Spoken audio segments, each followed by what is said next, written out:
Good morning everyone, welcome to Joe Life in the Philippines. Dito na naman tayo sa aming sitawan. Mag-itas na naman tayo at punta tayo doon sa unahan kasi meron ng matanda. Kaya ito, pinapahinog namin to. Pag hindi na kaya, kailangan ibinhi din siya ulit. So, itong kalagayan, napakalangi. Ang small namin na ganda sana yan siya. Kaya napakaganda rin pag punta ka dito sa mga sitawan.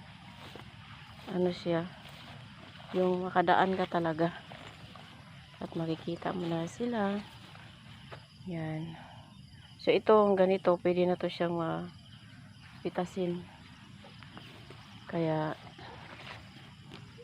yung iba naman, yung para daw hindi sasakit ang kanilang mga paa, yung ganito ang gusto nila. Minsan ayaw nila yung malaki. Punta tayo dito. Magdilig na naman siguro ngayon. I hope nag-uulan na. Pero kahit tsaga-tsaga lang talaga. Ito siya pwede rin magkuha ng talbos. Kaso dito wala man mag-order ng talbos sa sitaw. Gusto nila bunga lang.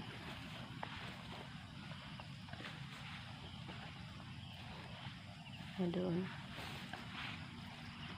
tayo.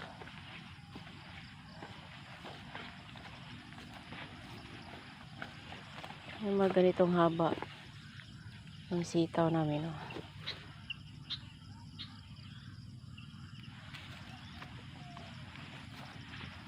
Si Perry maaga siya mag-abono.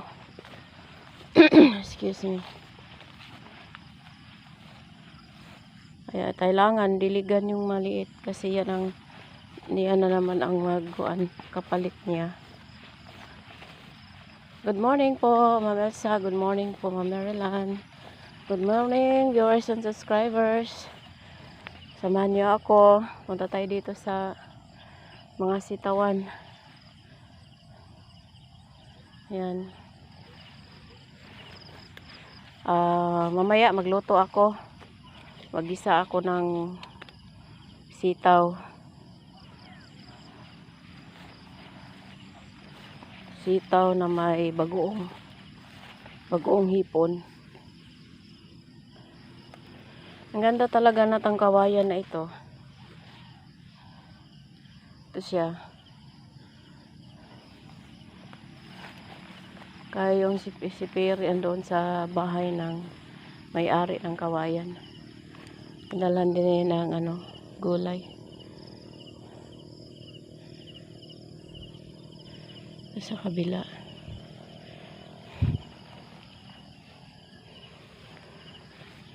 Ito lang, wala kang gagawin dito. Kundi magpitas, magdilig, magdamo. Ayan siya.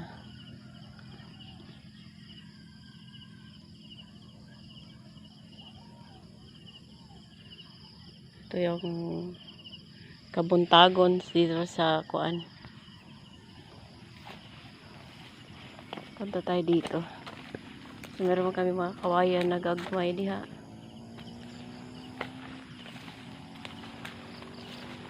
Dami ng saging.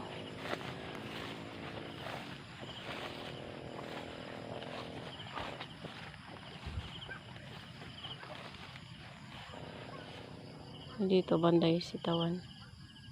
Ayun si Perry andoon.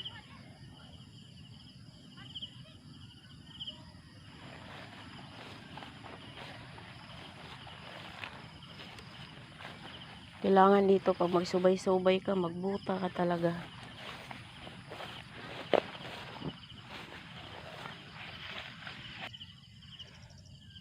Dito siya, ipalinis na naman to namin. para taniman na naman siya, preparation, ready sa next taniman.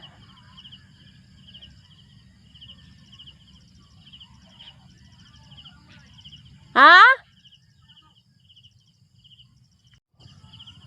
Yan na naman ang araw, oh.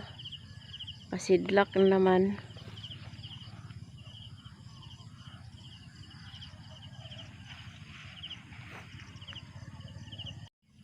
Mitas muna tayo ng sitaw.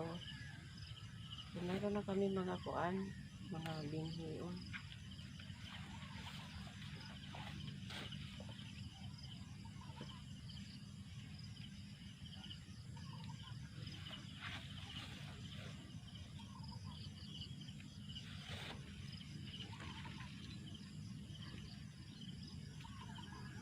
Gusto ko yung kuan, yung gunting, kaso di ko nadala.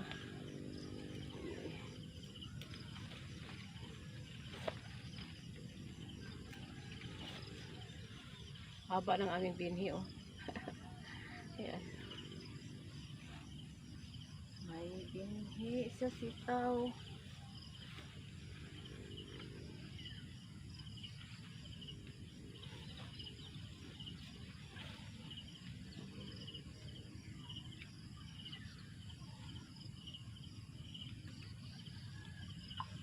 Grabe po.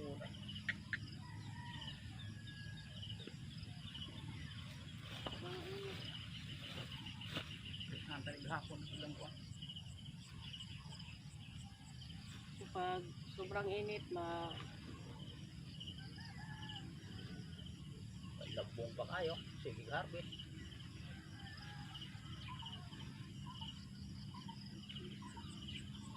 Oh, kuha sa'yo.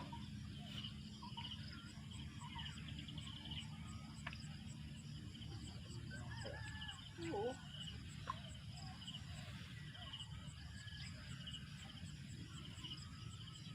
Lots of bunga. Mabita akong gusto na ay wilbaro. Kaya isuod mo lang siya. Pwede ka na dito. Ha? Huwag ka na dito.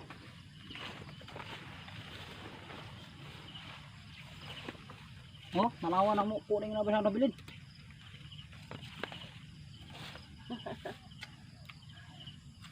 Ano lang ubos. Hindi ko kinakaubos na. Oh, punti kayo ubos, oh.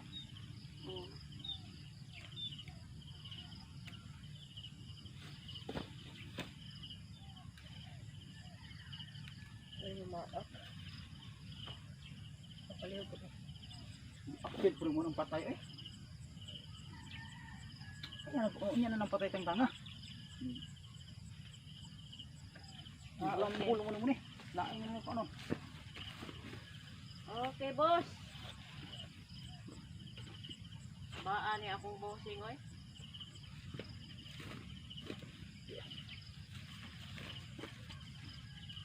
Kung ka na nalagpuan na hit. Kung siya mayo ba? Ay lakaw eh. Wow, linggo pa. Ay naman iyan naman tada. Iyan naman isabol. Okay. Ang buwang ba? Oh. Ay, sabi niya pag matanda, matanda. Pag bata, bata. Talaga to. So, ganito yung gusto niya ipaharvest. Si Dudong. Kaya, yan muna ating, mag-seryoso muna tayo sa pag-harvest. Ito muna, dalawin muna natin ang mga ampalaya. Ayan sila. Hindi pa sila ngayon pwede ma-harvest. Kasi ganito pa yung mga size nila. Ayan, makaduko ka lang dito. Ito siya, okay na to. Pero bukas na lang. Ang daming bunga talaga, napakaganda. Ano kasi yung stick ko? Pangkuan. Ayan, tingnan natin.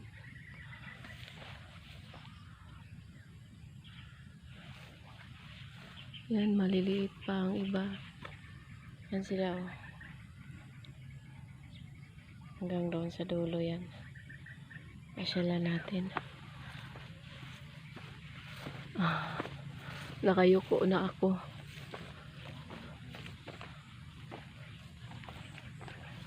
Aga kasi nagdilig si Piri kaya parang merong pangalan nito.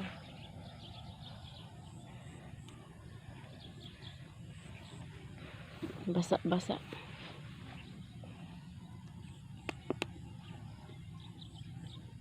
Yan siya. Tapos na kami harvest ng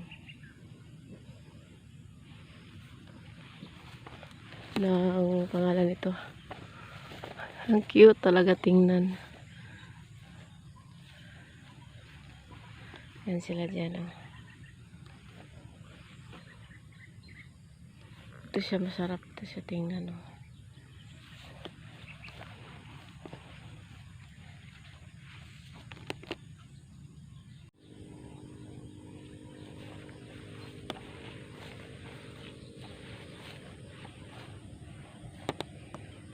Kahit ganito to siya, parang may nabubuhay pa rin din. Pasyal tayo sa mga ampalaya. Ganda niya tingnan, oh. Magabitay lang siya ba. Meron kami nakita na garden ng ampalaya. Ano sila? Pasandig yung nylon sa itong lubid. Ganda.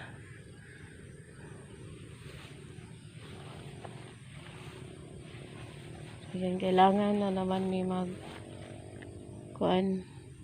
maganda sana mapalitan na to siya din. Meron siyang mga panimbago. Kaso nangyari, napakainit. Hindi pwede kami magtanim muna kasi baka mamatay lang. Sayang binhi. Mahal pa naman tong binhi ng pampalaya. Yan. Pasyal tayo. Ang ganda tingnan talaga kung kuan lang, kung makaduko. Yan siya doon sa baba.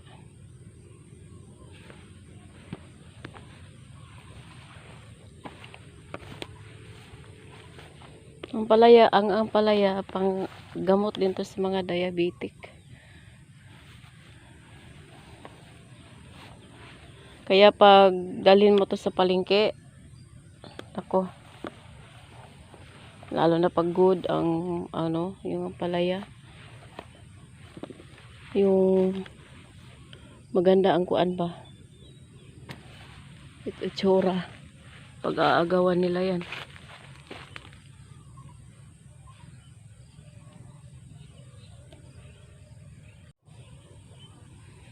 Tingnan natin. Hanggang sa dulo na tayo. Yan siya.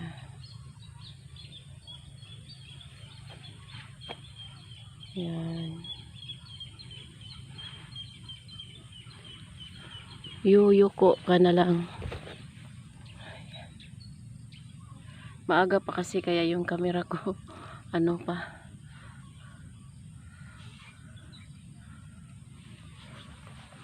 Yan. Ito siya. Kukuha ako nito. Isang piraso. Lulutuin ko. Ito siya.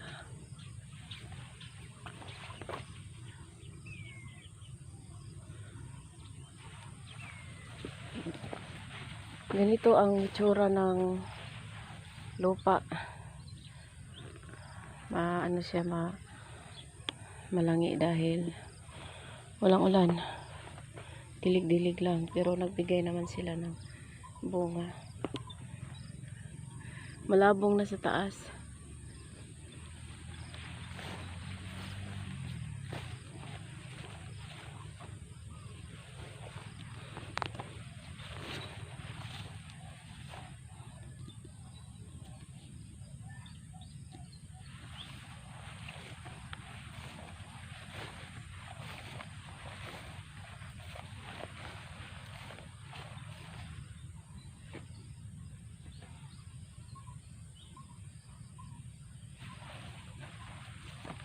Ganda yung bawat kuan meron talagang siyang bunga. At yan, green pa siya sa taas. So ito yung paraan na sinabi ni Perry na para yung mga bulaklak na sa taas, babagsak na lang yung bunga sa baba. Ayun. Tama din yung ano niya, idea.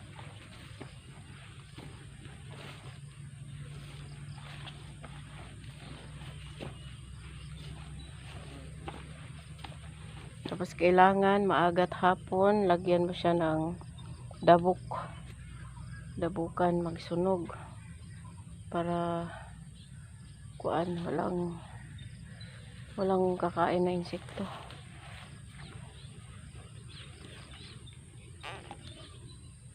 Yan siya.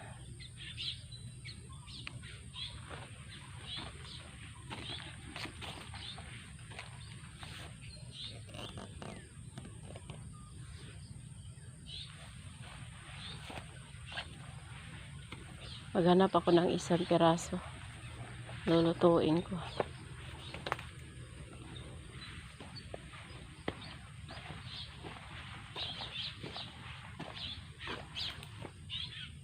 Hindi yan.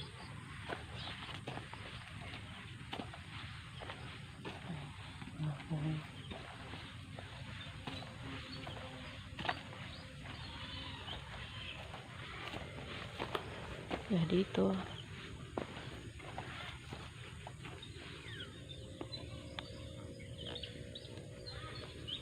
Ay, ito siya, oh. Paano kaya to? Parang kinain ng uod. Kunin ko yun.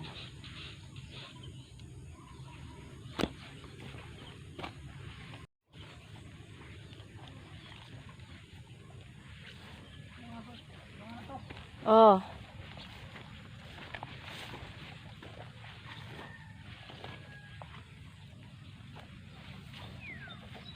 Gwapa sa kuan, sa paliya, liwat sa nagtanom.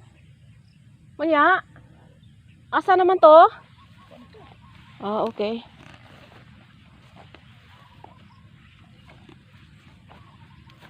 Wana, magluto yung tagpaliya dong.